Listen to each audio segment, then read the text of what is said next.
What's up guys, Skoz here again, and today I'm going to be talking about another musical album.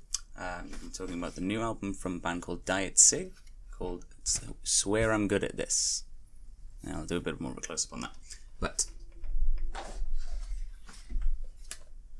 I first heard of this band from an article online somewhere that a friend of mine had commented on Facebook, and it popped up on my thing, and I was feeling especially bored that day, so I was just clicking any old thing. And I started reading about them and I thought it sounded really cool, and found out they had a new album coming out a week later and thought I'd try and pick it up. So I was scouring around, I found it on the internet, but it was going to take time to deliver, and I thought I'd have a look for it in an actual shop first. And I found it in a shop in Cardiff and picked it up. It was right at the front of the rack, and thought I'd pick it up on vinyl because I just fancied it on vinyl. I couldn't actually find it on CD, I don't think.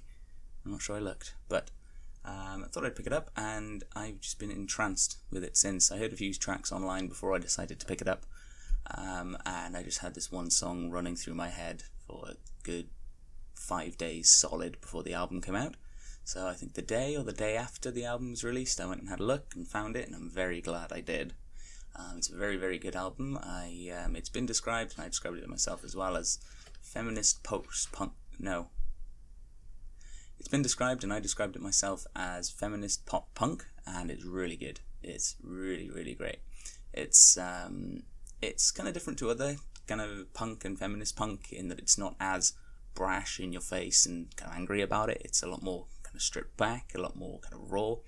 And a lot of the songs talk about the sort of growing up, about self-identity, about discovering kind of yourself, but also about kind of relationships and just life in general. And it's kind of heartfelt. There's a lot of real things going on in the album, for want of a better way of explaining it.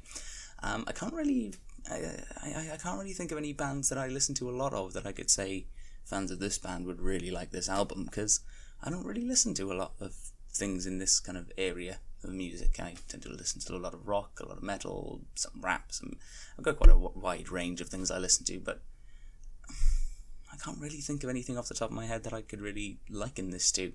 That's not to say that it's very different or out there, just I can't name any bands that are similar.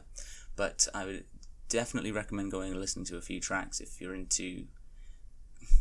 Just go and listen to it, see what you make of it. The worst you can lose is a couple minutes of your time before you decide, hey, I don't like this. But there are songs available online. I was listening to them on YouTube mostly. In particular, from this album, I highly recommend Tummy Ache and 16. Both very, very good songs. Definitely ones to listen to, and if you like those, you're probably going to like the album. But also kind of wanted to talk about the package of the album itself. It comes in a really, really nice sleeve. The artwork is really great. Actually, when I bought it, the person on the counter when I bought it made a comment that the artwork was really cool. It's a really nice set, actually, and what was especially nice is that the vinyl, which I'll put a close-up video of, is a nice kind of swirled blue and white effect, which is really pretty. But it also comes with this fold-out liner notes, which isn't something I've had in a lot of records recently. It seems to be becoming rarer nowadays. A lot of older records tend to come with something extra in them. It's something that I'm quite glad to see come back, and it was a really nice set. And one thing I've heard, one thing I found in another video, and one thing I completely subscribe to myself, is that vinyl, for me, isn't as much as, well, it's supposedly a superior audio quality compared to digital or CD, but for me it's more the experience and the package itself. And I can completely say for this one, had I bought it on CD, I may have just put it on while I'm doing something else, and a lot of CDs I tend to end up doing that, and downloads, it's essentially only when I'm doing something else I'll listen to them. With vinyl, you have to sit and you have to pay attention to it, because it's the inconvenience of it is what makes it. And every time I've sat down to listen to this, it's been an experience. I've sat it down, I've looked over the artwork, I've read through the liner notes, and while it came with a download code, I've not actually used it yet. I want to listen to it a few more times before I kind of check it on my phone or on my whatever I'm going to listen to it on while I'm traveling or anything like that. But it's really good. I'm really enjoying it. I'm really enjoying listening to it again and again. It's constantly running through my head at the moment. That'll probably start to come down a little bit more, but I'm really enjoying it at the moment. It's definitely something I'd recommend having a look at, and if you're enjoying it, the vinyl edition is really, really cool. Really, really recommend it. One other thing I wanted to talk about this album is about the sound of the album and the songs themselves. So I mentioned they're all pretty nice to listen to, but also compared to, I did find the earlier EP on, I think it was Amazon Music or something online, and I've had a bit of a listen to that, and it's really nice to see the progression they've made from that, both in terms of the songwriting, and that's not to say that the old songs are bad at all. The old songs are really, really good as well, but there's a lot more musicality to it. There's a lot more variation in the styles of the songs, the rhythms, the riffs, and that sort of thing. But also the production. I think it's just from the natural progression of a band as you become bigger, more well-known, more ability to record better.